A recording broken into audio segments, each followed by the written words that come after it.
Halo teman-teman, balik lagi di podcast Akrab. Kali ini kita udah kedatangan Pak Apri. Mungkin Pak Apri bisa sapa-sapa teman akrab dan mungkin sedikit banyak memperkenalkan diri gitu ya Pak ya. Oke, halo teman-teman akrab, saya Apri Wardana Ritonga. Itu nama lengkap, saya biasa dipanggil Apri, Mbak Dija.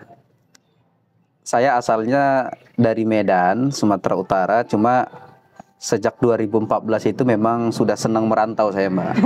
Saya S1 di Padang. Oke. Sampai 2019 pulang cuma satu kali dalam 1 tahun.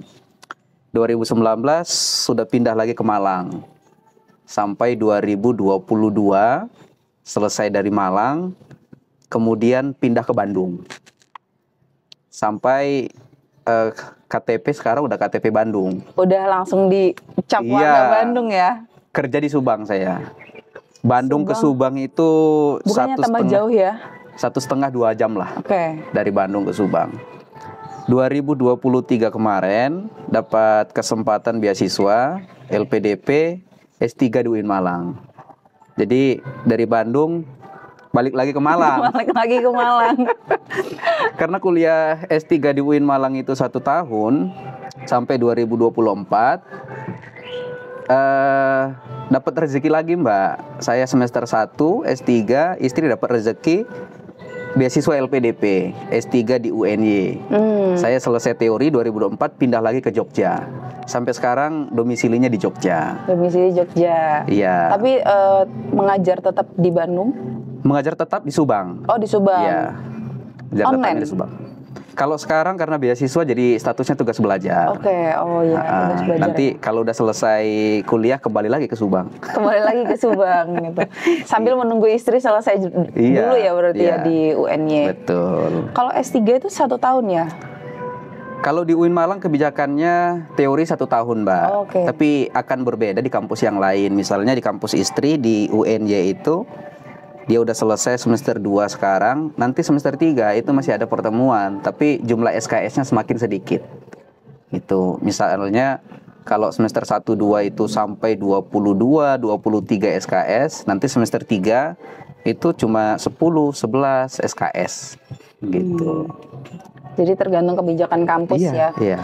Oke, jadi kita mau ngomongin apa nih? Nggak tahu nih, saya juga bingung juga saya ini, Mbak Dija.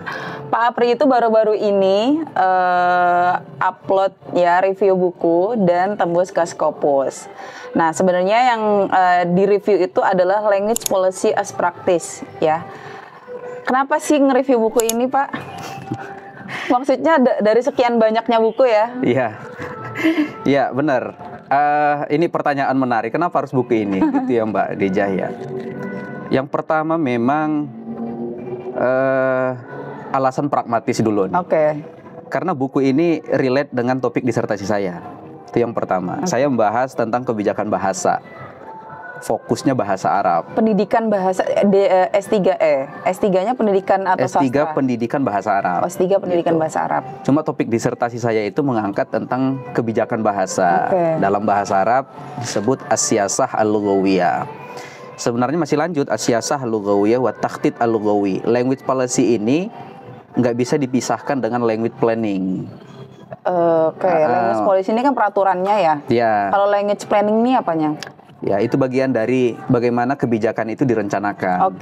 Rumah besarnya adalah kebijakan bahasa, kemudian implementasi secara aturannya lebih tetapnya itu di language planning. Tapi antara language planning dengan language policy ini dua hal yang nggak bisa dipisahkan gitu, Mbak. Jadi karena saya membahas tentang kebijakan bahasa dan buku ini relate dengan topik disertasi saya, makanya saya coba deh membaca. Dan rasanya kalau sekarang itu, Mbak Dija ya, kita membaca buku itu kan untuk diri kita sendiri. Iya. Ada kesempatan kita membaca buku untuk bacaan kita itu dinikmati juga oleh orang lain. Caranya dengan di-review. Hasil review itu dikirimkan ke jurnal untuk dipublikasikan, agar manfaatnya itu lebih tersebar gitu. Kalau language policy sendiri tuh dalam kebijakan kebahasaan tuh seberapa penting? Sangat penting. Contohnya, maksudnya contoh dalam salah satu kasus gitu. Iya, sangat penting, Mbak. Contoh kasus ya. Kalau saya ngangkat tentang kasus-kasus yang dimuat dalam buku Language Policy ini. Tapi sebelum ke sana saya ingin ini dulu. Sampaikan dulu tentang siapa editor buku ini. Oke. Jadi biar relate nanti penjelasannya gitu kan. Language Policy ini yang saya review, ini merupakan book chapter. Artinya penulisnya itu bukan 1 orang, 2 orang, tapi ada banyak orang penulisnya ini, Mbak. Buku ini terdiri dari 11 bab. Artinya ada 11 judul, tapi penulisnya lebih dari 11. Karena satu judul itu bisa ditulis 1 orang, ada yang ditulis oleh 2 orang, ada bahkan yang ditulis oleh 3 orang. Tapi ada 11 judul untuk buku Language Policy ini. Editornya namanya Florence Bonacinapuk. Dia itu dosen senior di University of Edinburgh, Skotlandia. Ini masih perbatasan dengan Inggris ya, Britania Raya. Dan memang expertise-nya beliau ini di bidang language policy. Ya, si Florence ini ya. Dia punya banyak buku yang memuat tentang language policy. Bahkan dia juga menjadi editor khusus buku review di jurnal Language Policy. Jadi dia menulis buku Language Policy, dia juga menjadi editor buku di jurnal Language Policy Q1. Kebetulan saya juga punya buku yang saya review, saya kirimkan ke jurnal Language Policy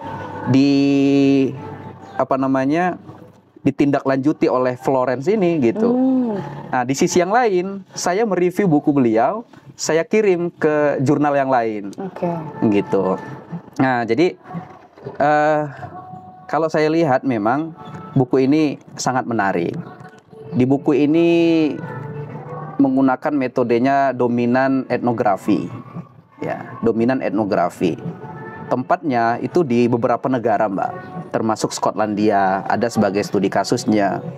Kemudian di Swedia, kemudian juga di Bangladesh. Gitu kan? Jadi ada banyak negara yang jadi studi kasus topik pembahasan mereka dalam buku Language Policy ini. Nah, negara-negara yang disebutkan tadi itu punya kasus-kasus unik tentang kebijakan bahasa mereka, khususnya tentang bahasa Inggris. Kita tahu lah bahasa Inggris memang menjadi dominan di dunia ini ya. Bisa kita bilang begitu lah. Bahasa internasional ya. Bahasa internasional bahkan dunia ya, nggak sekedar internasional. Kemana-mana bahasa Inggris. Di mana-mana bahasa Inggris gitu. Dan menjadi topik yang menarik pembahasan itu dalam buku Language Policy ini. Begitu, Mbak, diantaranya. Kemudian untuk contoh ya, contoh salah satu di Bangladesh misalnya. Di Bangladesh itu kan mereka punya bahasa resmi namanya Bengali. Itu bahasa resmi Bangladesh. Tapi di sekolah-sekolah elit, khusus sekolah swasta, itu menerapkan bahasa Inggris sebagai bahasa yang dominan. Bahkan kalau di Indonesia kita pernah mendengar no English, no service. Itu terjadi di Bangladesh. Jadi ada kayak jargon English only. Hanya bahasa Inggris gitu. Padahal bahasa resmi mereka Bengali tadi. Kayak bahasa Jawa gitulah ya, bahasa daerah gitu ya. Iya, bahasa resmi mereka, bahasa daerah mereka itu adalah Bengali. Tapi karena dominan bahasa Inggris tadi, jadi sekolah-sekolah itu pun terpengaruh. Nah, apa yang menarik dalam kajian kebijakan bahasa? Kebijakan bahasa itu kan sudah direncanakan oleh pemerintah.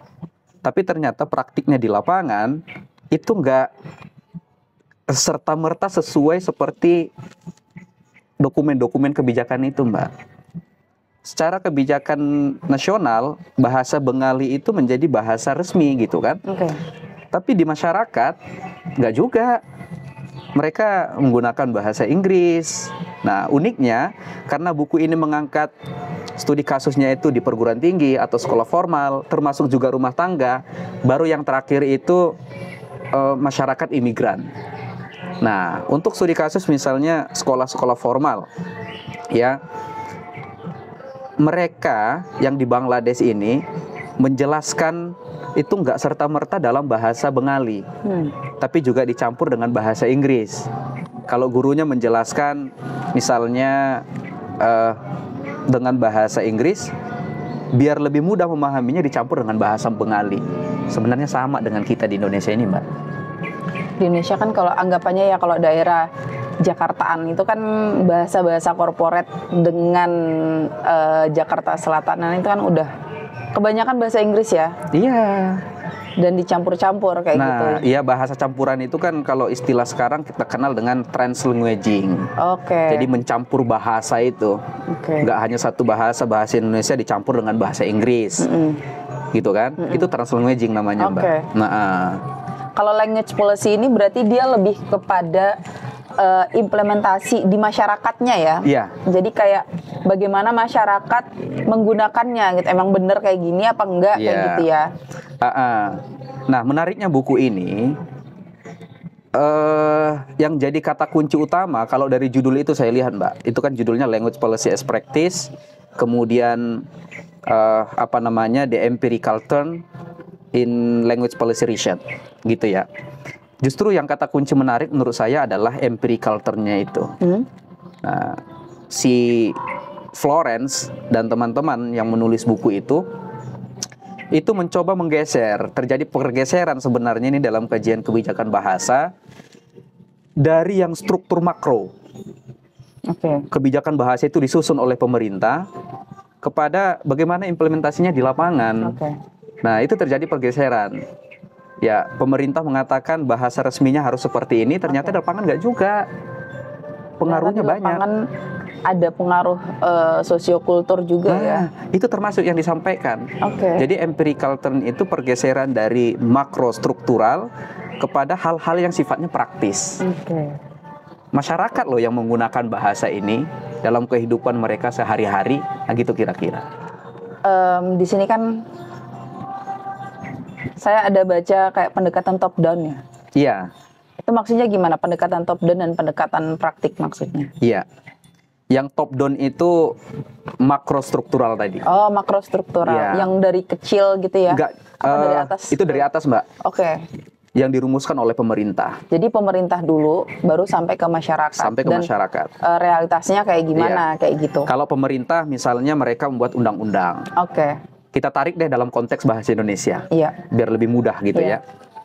Bahasa Indonesia itu dijadikan sebagai bahasa nasional dan juga bahasa resmi itu kan melalui Undang-Undang Dasar. Betul. Pasal 36 tahun 1945. Itu jelas disebutkan di sana.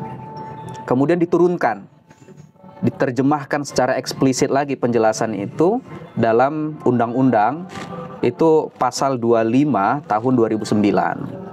Tentang di sana menyebutkan lambang negara, termasuk juga bahasa, bendera juga ada di sana, dan ada lagi yang lain ya.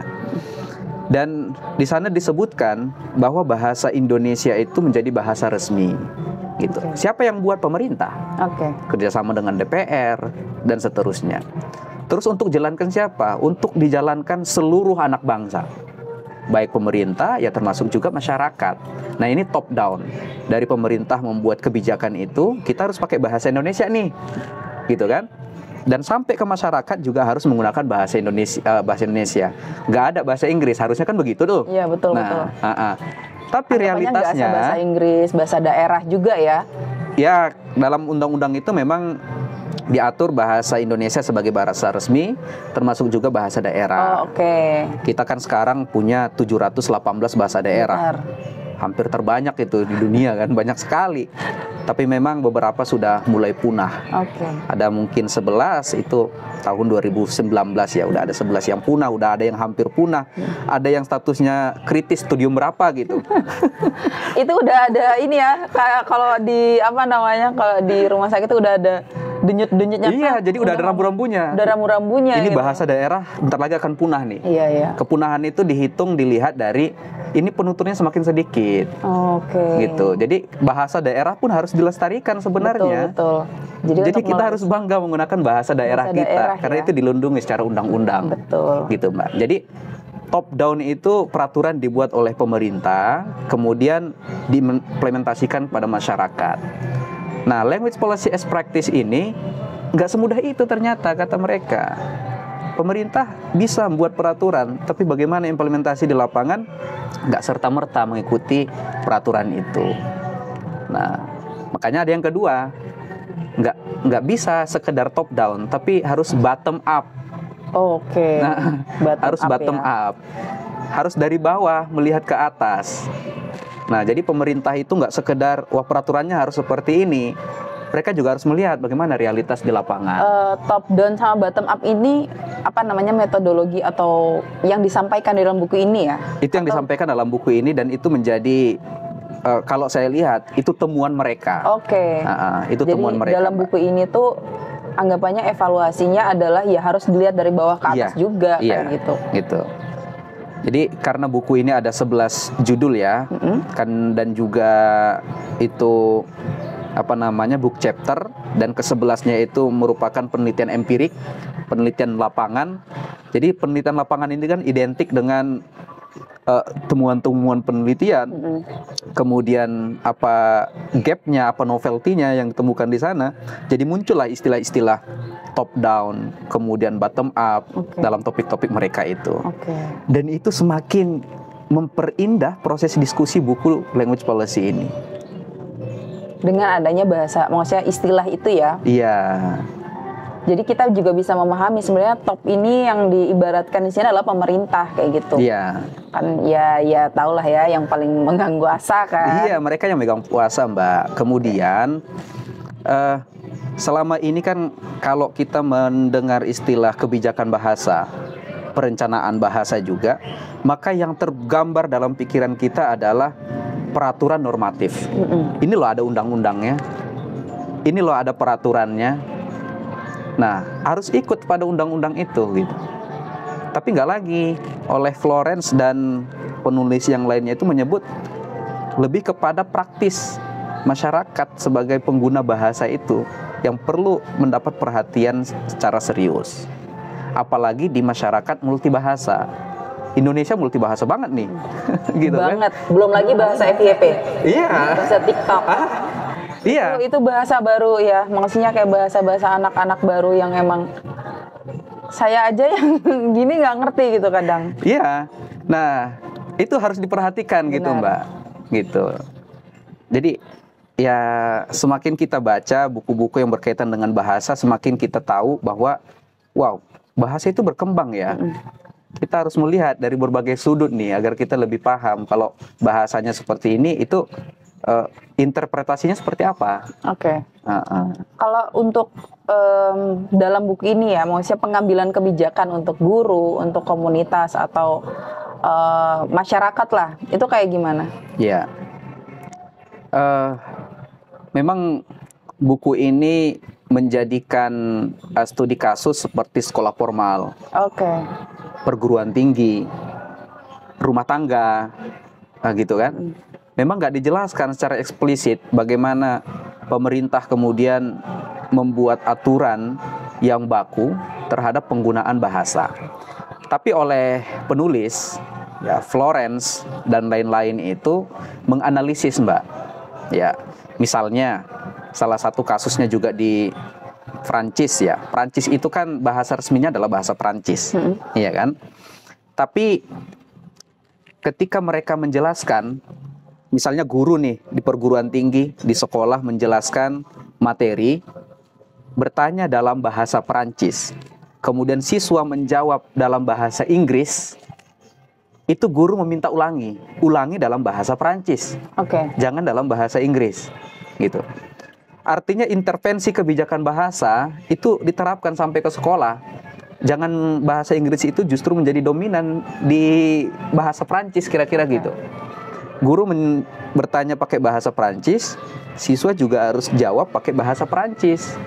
Sama dengan kita, misalnya ya, kita nanya pakai bahasa Indonesia, kemudian dijawab pakai bahasa Inggris, kan nggak enak, gitu kan? Kecuali emang itu pelajarannya bahasa Inggris gitu ya? Itu beda cerita, itu beda cerita, Mbak, gitu kan? Itu ya memang harus begitu. Kalau ditanya pakai bahasa Inggris ya jawab bahasa Inggris. Nah, kalau saya lihat itu dalam rangka memang menjaga citra bahasa itu sendiri. Kalau di lingkungan sekolah formal ya menggunakan bahasa Perancis, gunakan bahasa Perancis, jangan gunakan bahasa Inggris. Nah, termasuk juga di lingkungan keluarga. Ini kan menjadi studi kasus dalam buku ini. Dalam studi keluarga itu yang dijelaskan di sini adalah imigran. Di Skotlandia itu kan bahasanya Inggris ya. Di Skotlandia itu bahasa Inggris, tapi ada imigran Maroko datang ke Skotlandia dan mereka bergaul di sana, hidup tumbuh kembang di sana sampai mendapatkan pendidikan juga di Skotlandia. Padahal mereka aslinya dari Maroko. Maroko ini kan bahasanya bahasa Arab. Bahasa Arab Darija namanya. Bahasa Arab Darija itu beda dengan bahasa Arab Saudi. Arab Saudi itu ada yang bahasa Arab Amiyah, ini bahasa Arab lokal. Ada yang bahasa Arab Fusha. Bahasa Arab Fusha itu Modern Standard Arabic, MSA. Nah, bahasa Maroko itu istilahnya bahasa Arab Darija, Mbak. Itu bahasa lokal Maroko lah. Mereka imigrasi ke Skotlandia yang notabene menggunakan bahasa Inggris. Ketika anak-anak mereka ini sekolah, dan di sekolah itu memang menggunakan bahasa Inggris, pulang ke rumah, ibu, ayah mereka yaitu masih menggunakan bahasa Maroko, bahasa Arab Darija ini. Ketika bertanya kepada anaknya pakai bahasa Arab Maroko, anaknya jawab pakai bahasa Inggris. Oke. Nah, gitu kan. Di sini ya, dalam studi kasus ini si ibu itu nggak mau kalau lagi di rumah kita pakai bahasa kita. Oke. Bahasa Arab Maroko. Kalau lagi di sekolah gunakan pakai bahasa Inggris. Nah, kalau yang saya tangkap, mereka itu walaupun imigrasi ke negara manapun, sekalipun negaranya dengan bahasa yang berbeda, mereka masih punya keinginan untuk mempertahankan bahasa mereka. Gitu, Mbak. Kalau saya juga sempat ini ya baca penelitian dari sastrawan Arab kalau nggak salah, Tayeb Salih. Oke. Bukunya Tayeb Salih itu ngomongin Season of Migration to the North. Itu kan dia ngomongin soal krisis identitas ya. Ya. Anggapannya kalau si Tayeb Salih ini ngomongin soal krisis identitas, bagaimana di dalam novel ya, tokoh utama ini dia bingung dengan identitas dirinya. Nah, sama aja dengan si anak ini tadi ya. Dia nih bingung. Dia awalnya di sekolah dia pakai bahasa Inggris, pulang dia pakai bahasa Maroko gitu kan. Terus ketika itu nggak hanya di dalam bahasa gitu, semua terkait budaya-budayanya juga dia krisis identitas. Dia mengaku dirinya itu sebagai apa. Nah, kalau yang dilihat dari analisisnya si waktu itu kayak analisis apa ya? Itu ada namanya ruang ketiga. Jadi di mana orang itu memiliki dirinya dia menciptakan dirinya yang baru. Kayak gitu. Nah, tapi kalau yang mau aku tanyakan adalah di dalam buku ini kan menganalisis bagaimana sih kebijakan top down ya kan, kebijakan bottom up itu bagaimana kayak gitu. Nah, si penulis ini melihat kalau di dalam kebijakan itu ternyata harus melihat secara praktik atau melihat secara bottom up kayak gitu. Nah, setelah itu apa? Maksudnya kayak language policy ini ya setelah itu kayak gimana? Kita udah tahu nih. Ini bottom up nih. Terus apa gitu dalam buku ini? Iya. Kok agak panjang. Iya. Intinya memang Florence ini dan juga penulis yang lain ingin menunjukkan sebenarnya kepada kita sebagai pembaca, penggiat bahasa juga, bahwa bahasa itu akan tumbuh kalau kita gunakan dalam interaksi sosial. Kita bertemu dengan siapa, di mana, kapan, itu menggunakan bahasa bisa jadi akan berbeda ketika kita akan bertemu lagi, kapan, di mana, dan dengan siapa kita berinteraksi, gitu. Walaupun topiknya sama, topik yang dibahas itu sama, tapi karena perbedaan tempat, waktu, dan juga lawan bicara, ini jadi proses komunikasinya itu juga berbeda, Mbak. Ini yang ditekankan oleh Florence, bahwa kebijakan bahasa itu muncul oleh pengguna bahasa itu sendiri, sekalipun sudah ada aturan yang mengikatnya. Gitu.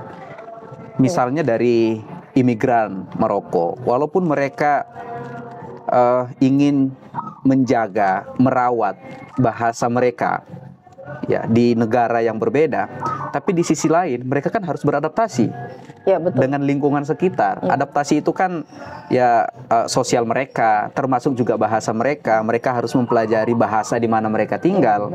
Gak bisa mereka mempertahankan saya pokoknya harus selalu menggunakan bahasa Maroko, padahal tinggal di Perancis gitu.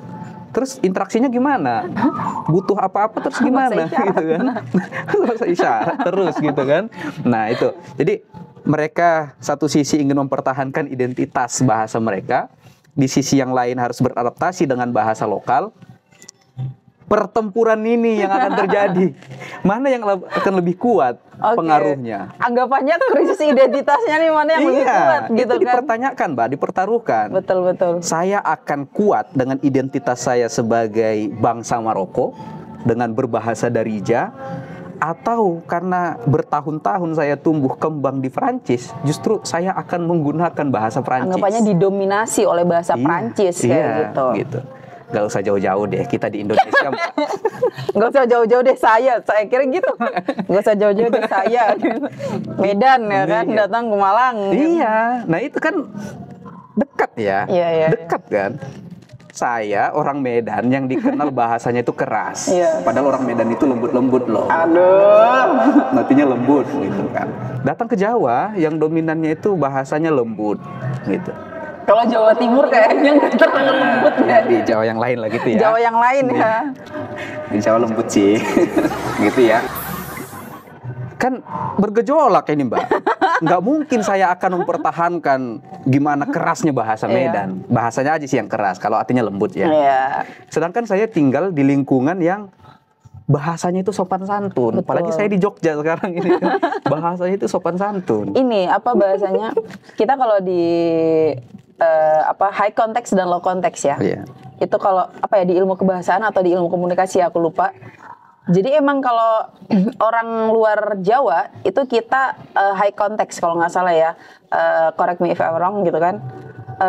Kalau di Jawa itu low context. Artinya kalau di Jawa itu terlalu terbelit-belit gitu kalau ngomong, nggak to the point kan. Jadi kita harus memahami satu hal itu. Jadi kayak apa sih maksudnya dia gitu? Ayo mampir, nggak mungkin kita mampir beneran dong. Kamu mampir basa-basi itu, gitu kan. Kalau di Jawa tuh banyak low konteksnya atau nggak to the point ngomongnya. Kalau di luar Jawa kebanyakan itu high context. Ngomong to the point. Di Medan itu memang itu high context ya. High context dia banget. Memang sukanya itu to the point. Nggak usah banyak basa-basi. Jadi kalau emang mau tawarin beneran. Kalau enggak gitu. Jadi enggak yang kayak nanti ini nih nggak usah. Mereka kadang dalam tanda kutip nggak juga mempertimbangkan gimana perasaan kita gitu kan. Kalau lu suka datang aja, kalau enggak berarti kalau lu nggak datang berarti lu nggak suka. Gitu. Karena emang itu udah sosiokulturnya udah kayak gitu dan social language di sananya juga sama kayak gitu. Jadi emang karena lingkungannya berbeda. Nah itu juga sama language policy. Berarti sebenarnya kalau language policy ini di Indonesia ini beda-beda ya. Beda-beda ya. Jadi kalau mereka ini menjadikan Indonesia sebagai studi kasus juga, sebenarnya akan jauh lebih menarik. Akan jauh bingung. Saya ada kirim satu video di WA, coba jenengan buka. Itu kasusnya adalah di di pesawat. Pakai bahasa Madura. Pakai bahasa Madura. Di bawah. Coba bayangin ya, nanti aku naruh videonya di sini. Barangnya yang udah di atas nanti kala bila mendarat. Sila naik syarif aja. Namun bapak jeung ibu tak oning buangan sampah di mah sabak bobo pun tak nambah. Repot-repot sabak bobo sabak lantai pun tak nambah. Tapi di dekat kaki itu makna sokoh jeung sabak nang jalan ki. Oke, terima kasih. Ini di pesawat ya, yang mana notabene adalah pesawat itu biasanya kita itu pakai bahasa kalau di Jawa itu ada ya bahasa Jawa. Jadi kayak ya kayak di Jogja kan? itu bandara Di Jogja, masih bahasa bandara Jawa. bahasa Jawa. Ya. Tapi ini di dalam pesawatnya. Pesawat, ya. Di dalam pesawatnya, Pak. Nah, dalam kasus ini, dalam konteks kebijakan bahasa itu justru bagus, Mbak. Bagus. Oke. Artinya Berarti kayak apa namanya? Kategori dia bagus itu karena mempertahankan budaya ya. dia melestarikan bahasanya gitu. Bagus untuk orang Madura. Iya, dalam konteks ini bagus. Mereka melestarikan bahasa mereka, bahasa daerah mereka. Karena bahasa daerah itu juga harus dijaga, dikembangkan, dilestarikan. Itu Jadi undang-undang dasar amanatnya. mereka tidak terdominasi oleh luar kayak gitu. Iya. Jadi mempertahankan. Jadi orang luar yang harus menyesuaikan dia. Iya, betul. Kamu harus pakai bahasaku gitu. Karena apa salah satu penyebab bahasa itu punah, bahkan hilang, gitu kan? Itu kan karena masifnya keluar masuk warga dari desa ke kota, dari kota ke desa. Jadi terjadi rotasi ini masyarakat. Jadi masyarakat Malang misalnya itu bukan notaben orang Malang asli, Iya, kalau pendatang, bener-bener. gitu kan? Termasuk jadi ke daerah-daerah kecil khususnya. Jadi masyarakat di sana itu udah banyak yang merantau ke kota, entah kapan pulangnya. Jadi mereka di kota itu udah nggak menggunakan bahasa mereka lagi. Bahasa daerah ya. Iya, jadi itu semakin sedikit penutur bahasa itu menjadi indikasi bahasa itu akan punah. Nah, kalau kita ngomong konteks di daerah Malang ya, sebenarnya Malang itu apalagi terutama di kampus UB ini pasti Oh iya. pasti banyak banget Iya. yang udah ngobrolin soal ini, Pak. Iya. Dan itu emang ya saya juga alumni sana dan bagus sih kampusnya. Cuman ketika kita masuk ke dalam kampus itu bahasanya jadi auto bahasa Jaksel. Gimana ya? Loh, ini gimana? Saya masih di Malang, tapi bahasanya otomatis gitu. Iya. Jadi apa ya? Ada pride tersendiri juga ya mungkin ketika kampus ini kan mungkin sudah dibilang kampus yang emang Elit. namanya elit ya, dan juga kampus yang bahasanya kebanyakan orang daerah Jabodetabek kayak gitu. Iya. Jadi akhirnya kita yang orang Malang atau yang nggak usah deh orang misal dari Gondang Legi datang ke kuliah di kampus itu pasti bahasanya langsung jadi kayak oh lu mau ke sini, jadi otomatis kayak gitu. Iya. Dan emang itu terjadi, Pak. Iya. Ya. Wow, keren banget sih. Iya sih. Jadi memang ya bahasa itu kan karena akan terus berubah dan perubahannya itu memang dipengaruhi oleh lingkungan. Sosial kultural itu sangat kental untuk mengubah bagaimana cara orang berbahasa. Ya, siapa yang akan mempertahankannya? Kita sendiri sebenarnya. betul. Termasuk bahasa Indonesia. Bahasa Indonesia ini dalam tanda kutip ada banyak catatan sebenarnya di kita ini ya. Saya karena beberapa kali membaca literatur kebijakan bahasa dan memang fokus ke sana hari-hari ini untuk kajian-kajian akademik, saya melihat bahasa Indonesia ini kalau tidak dikawal, dipertahankan, khawatir juga kita ini Betul. terjadi kasusnya dengan negara-negara yang lain yang tergantikan, misalnya Akhirnya Singapura. Banyak menggunakan bahasa serapan ya. Iya, gitu. Misalnya kita kan sudah dalam undang-undang kita menjadikan bahasa Indonesia sebagai bahasa nasional, bahasa resmi, Mbak. Bahkan di tahun 2019 itu melalui Kepres, ya kan? Itu ditandatangani Pak Presiden Jokowi waktu itu, kalau saya tidak salah ya. Itu bahkan untuk kegiatan-kegiatan lawatan luar negeri, misalnya menyampaikan pidato kenegaraan atau kunjungan kenegaraan itu harus menggunakan bahasa nasional, bahasa Indonesia. Tapi gimana praktiknya di Indonesia? Nggak semuanya juga menggunakan bahasa Indonesia, Mbak. Gitu. Undang-undang pasal 25 tahun 2009 itu bahkan secara jelas di sana. Saya lupa ya. Pasal keberapa, pasal 32 atau pasal berapa. Itu bahkan dijelaskan penulisan artikel ilmiah dan publikasi ilmiah itu harus menggunakan bahasa Indonesia di Indonesia. kecuali untuk tujuan khusus boleh menggunakan bahasa asing. Nyatanya gimana? Ya enggak juga. Enggak juga. Di anggapannya kayak yang internasional aja kadang template-nya kan bahasa Inggris ya. Jadi kita harus pakai bahasa Inggris. Iya. Jurnal-jurnal Indonesia itu banyak yang menggunakan bahasa asing, bahasa Inggris misalnya. Gitu. Terutama Win bahasa Arab. Iya. Kalau bahasa Arab, nah ini ada konteks sendiri Mbak di Indonesia. Oke. Ini memang bahasa Arab berbeda dengan konteks negara lain ya. Oke. Karena Indonesia itu mayoritas Muslim. Oke. Jadi intinya masih masuk ke dalam kulturnya ya. Harusnya ya. Dalam kajian kebijakan bahasa, masyarakat Indonesia itu harus belajar bahasa Arab. Iya benar-benar. Kalau di UIN itu terakhir saya tahu artikelnya harus skripsinya penulisannya harus wajib ya. Bahasa Arab. Jurusan bahasa Arab, sastra Arab wajib nulis skripsi, tesis, disertasi dalam bahasa Arab. Tapi nggak hanya sastra Arab Pak. Jadi semua alumni UIN setahu saya. Oh gitu ya. Jadi kan saya pernah buka ini ya kayak di Gilipnya gitu. Apa ya? Iya, repositori gitu lah ya. Repositorinya ya di UIN itu emang ininya bahasa Arab. Ya. Jadi kadang saya translate dulu, kalau nggak saya pilih beberapa untuk melihat abstraknya ya. Tapi tetap ada abstrak bahasa Indonesia sama bahasa Inggrisnya. Kayak gitu sih. Nah, memang kalau bahasa Arab dia ada keistimewaan sendiri lah untuk konteks karena, Indonesia.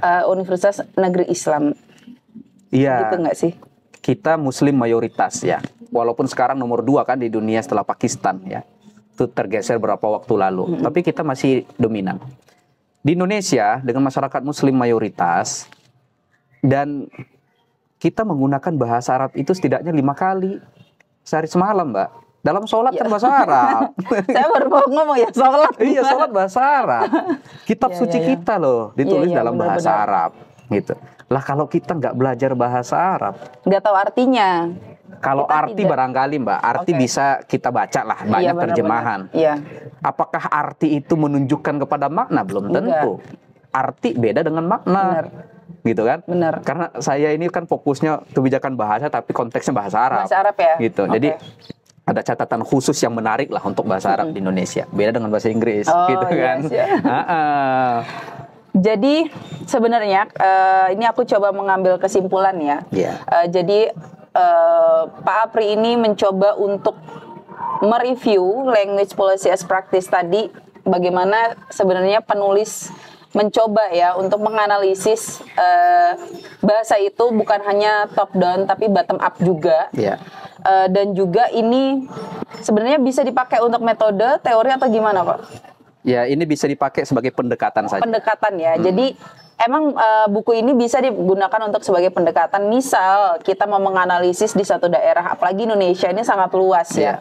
Dengan berbagai wilayah, berbagai bahasa, ini bisa dipakai untuk teman-teman yang kemungkinan ingin mencari tahu nih kok terdominasi sekali nih gitu. Itu kenapa gitu.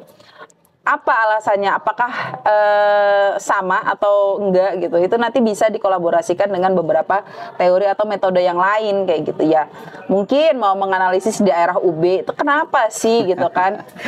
Emang ada alasan apa gitu kan? Nah itu juga bisa jadi salah satu kayak gitu. Betul. Nah, pertanyaan sebelum terakhir ya. Iya. Kok bisa Scopus gitu? Gitu. Kok bisa Scopus? Jadi ini teman-teman ini uploadnya di Scopus. Jadi kemungkinan ketika video ini diupload itu udah ada linknya nanti dari jenengan. Ya mudah-mudahan ya. Iya. Kenapa Scopus? Wah ini. Kok bisa gitu? Iya, agak sulit juga saya menjawab. Karena kalau kita mau lihat ke Scopus itu kan harus unik ya. Iya. Oke. Kenapa Scopus? Memang ini bukan hal baru teman-teman dalam dunia Scopus ya. Scopus itu sudah dalam kurun waktu yang sangat panjang menerbitkan ulasan buku di jurnal mereka gitu. Bahkan kalau kita lihat jurnal-jurnal yang sudah eksis puluhan tahun yang lalu, karena jurnal Scopus itu udah ada yang muncul sejak tahun 50 Mbak. Oke. Tahun review bukunya atau termasuk review buku, termasuk jurnal-jurnalnya itu udah ada yang mulai terbit tahun 50. udah selama itu mereka bermain jurnal gitu kan. Indonesia. Ada yang buku reviewnya itu udah ada yang terbit tahun 2000, udah 25 tahun yang lalu mereka terbitkan. Nah, mereka melihat ya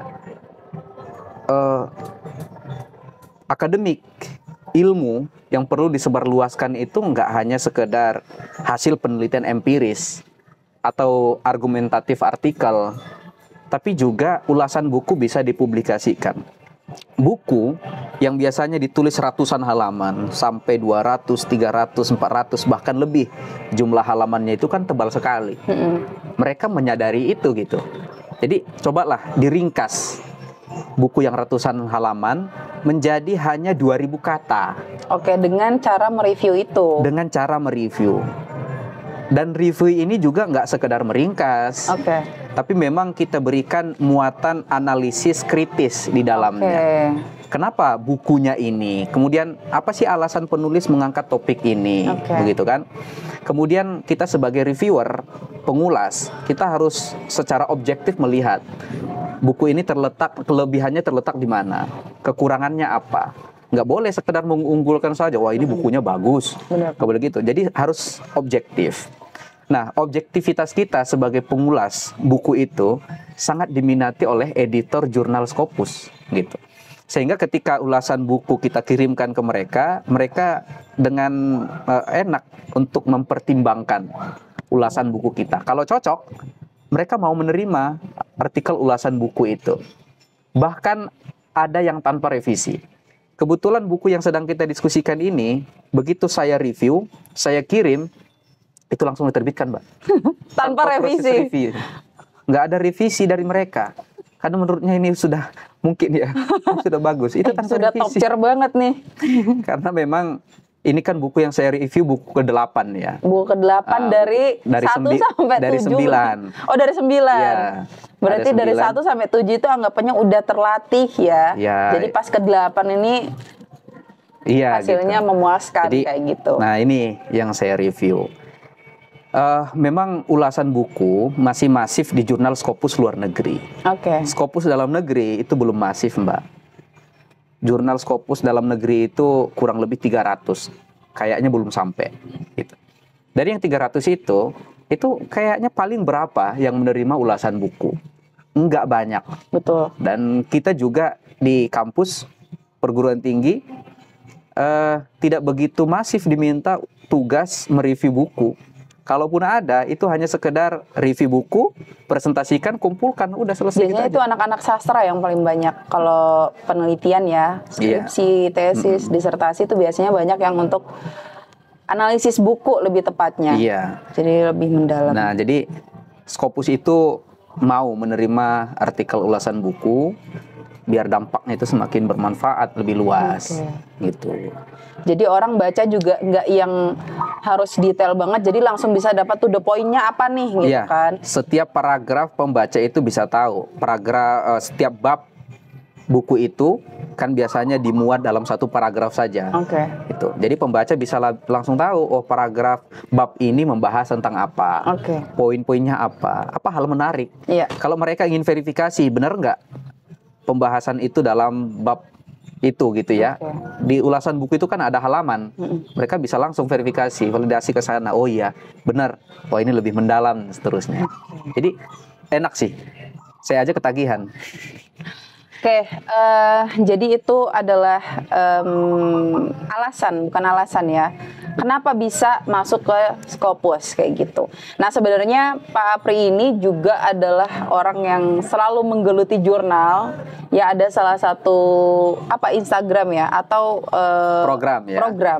Salah satu programnya itu adalah kuliah jurnal. Jadi nanti kalau teman-teman tertarik aku pengen tahu lebih nih, nanti kita pasti bakal masukin di deskripsi link Pak Apri juga dan segala macam, link jurnalnya, link Instagramnya kalau misalnya teman-teman pengen belajar itu nanti bisa langsung tuh. Jadi bagaimana sih mau ngupload ke Scopus, bagaimana kita improve atau nggak ada revisi nih kayak Pak Apri itu gimana, itu nanti diajarin gitu. Kebetulan beliau ini sebenarnya ini kayak agak-agak bisa dibilang kayak bukan bakat ya, tapi kemujuran ya, karena udah terbiasa membuat itu, jadi akhirnya muncullah ini gitu. Karena menulis itu bukan bakat, Mbak. Betul, jadi dilatih. Gitu kan. Betul. Menulis itu bukan bakat, juga bukan warisan. Orang tua pinter nulis belum tentu anaknya bisa nulis, gitu kan. Tapi menurut saya menulis itu keterampilan yang terus dilatih, gitu kan. Semakin sering kita latihan, semakin tahu, oh ini celahnya nih. Jurnal senengnya tulisan kayak begini nih. Kita ikuti aja kebutuhan itu, gitu. Nah, mungkin itu sebelum terakhir aku pengen Pak Apri memberikan apa ya, semacam percikan untuk teman-teman, entah itu ngupload jurnal atau bagaimana buku ini ya kepada teman akrab nih. Teman akrab, topik tentang kebijakan bahasa ini bukan sekedar membahas yang lain. Justru kebijakan bahasa itu membahas, menceritakan, mengkaji tentang kita sendiri sebagai pengguna bahasa. Nah, kajian kebijakan bahasa itu sebenarnya mengembalikan kebijakan bahasa kepada manusianya sebagai pengguna. Jadi perlu kita pahami bagaimana perubahan sosial hari-hari ini, perkembangan bahasa yang mungkin tahun 2010 ke bawah kita nggak pernah dengar istilah itu, ternyata hari-hari ini kita mendengar istilah itu. Misalnya kita mendengar istilah nyore. Iya, nyore itu kan artinya jalan-jalan sore. Iya kan? Nyore. Banyak lagi istilah yang lain gitu. Apalagi dalam bahasa Arab. Wah, ini nggak usah ditanya. Ini nggak usah ditanya. Ini itu sangat banyak kayaknya. Banyak sekali justru pergeseran yang dulunya itu diungkapkan dalam bahasa Arab sebenarnya, Mbak. Tapi hari-hari ini justru bergeser kepada bahasa Inggris. Contoh, 2015 ke bawah, saya nggak pernah mendengar istilah healing. Nggak pernah dengar istilah healing. Seringnya saya mendengar istilah tamasya. Benar-benar tamasya. Tamasya itu bahasa Arab. Tamasya itu bahasa Arab. Rihlah itu bahasa Arab. Sekarang tergeser jadi healing. Gen Z sekarang dikit-dikit healing biar nggak pusing katanya kan. Nah, inilah apa yang mempengaruhi itu, kultur, budaya, dan juga pergaulan kita, sosial kita hari-hari, dan juga termasuk lingkungan kita. Ya, untuk konteks bahasa Indonesia, karena kita orang Indonesia wajib melestarikan bahasa Indonesia, kita harus menjaga bahasa Indonesia itu agar terus lestari, terjaga, dan tidak tergerus oleh budaya bahasa dari luar. Gitu saya kira, Mbak. Oke, mungkin itu aja teman akrab obrolan kita tentang review buku Language Policy as Practice ya. Jadi nanti kalau teman-teman pengen baca reviewnya, nanti akan ada di drop, kita akan drop di deskripsi. Terus juga kalau mau kontak langsung ke Pak Apri, nanti kita drop di deskripsi juga. Mungkin itu aja. Terima kasih Pak Apri sudah sama-sama bergabung di teman-teman akrab, dan juga sampai jumpa.